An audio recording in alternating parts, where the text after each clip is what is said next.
Jules, pumunta ang ating kaibigan na si Leylin Caragay sa Albay para sa National Heritage Month. Lahat ng yan sa I Love My Culture.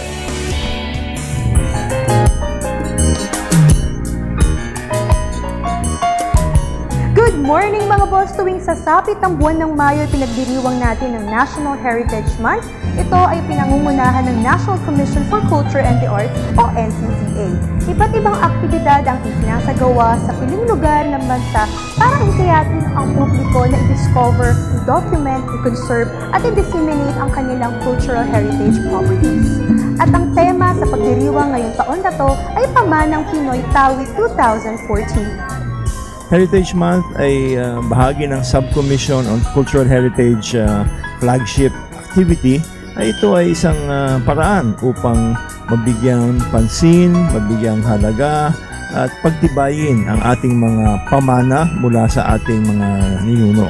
Sinundan namin sa Bicol Region ng Tawid 2014. Dito nagsagawa ng isang caravan na Almasor o Albay Masbate, Sorsogon mula May 1 hanggang May 5. Almasor, ang ibig sabihin niya ay Sister Soul, Soul of the South. Ito ay ang pinagbuklod na samahan ng tatlong lalawigan, Albay, Masbate, Sorsogon. Nagbukas ang pagdiriwang ng National Heritage Month sa pamamagitan ng Walk for Heritage mula Cagsawa Ruins hanggang Daraga Church. Ang Walk for Heritage ay isang simbolikong pagtakbo o paglipat na ginugunita ang ginawa ng mga tao dito sa Cagsawa. Gaya ng inyong nalalaman, ang Cagsawa Church ay may parokya dito. No? Kaya lang natabunan ito ng pagsabog ng Mayon noong February 1, 1814. Sa Cagsawa Ruins pa lang kung saan makikita ang ganda ng Mayon Volcano ay busog na ang iyong mga mata. Sa pagtatapos naman ng Walk for Heritage, ito ang sasalubong sa iyo. Ang magarang istruktura ng Daraga Church na isa ring cultural heritage site, ito ay yari sa bato na ipinatawag ng mga parang Franciscano noong 1773. Ang Walk for Heritage ay sinundan ng cooking demo ng Bicol delicacies tulad ng masarap na suman sa ibos, mainit na tsokolate, balisungsong at nilupang. Bukod sa cooking demo, nagsagawa rin ng pagsusuri sa ilang cultural properties dito sa Albay. Isa sa mga nasuri ay ang St. John the Baptist Parish sa may Kamalig, Albay.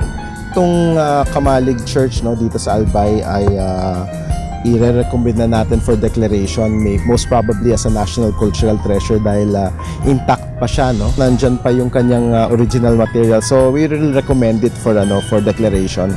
Mula sa simbahan na ito ay nilibot naman namin ng Legazpi City Museum and Library.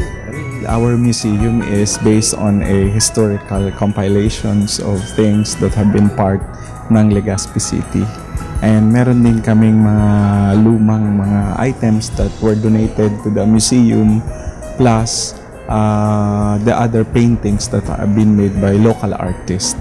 At bago nagtapos ang unang araw ng pagdiriwang ng National Heritage, isang misa naman ang dinao sa Daraga Church na dinaluhan pa ng mga dayuhan. We were really privileged to get invited to this Mass by the Bishop of Legazpi, for which we are very thankful, and also for the residents of the Legazpi and the whole Albay province for including us in this wonderful celebration.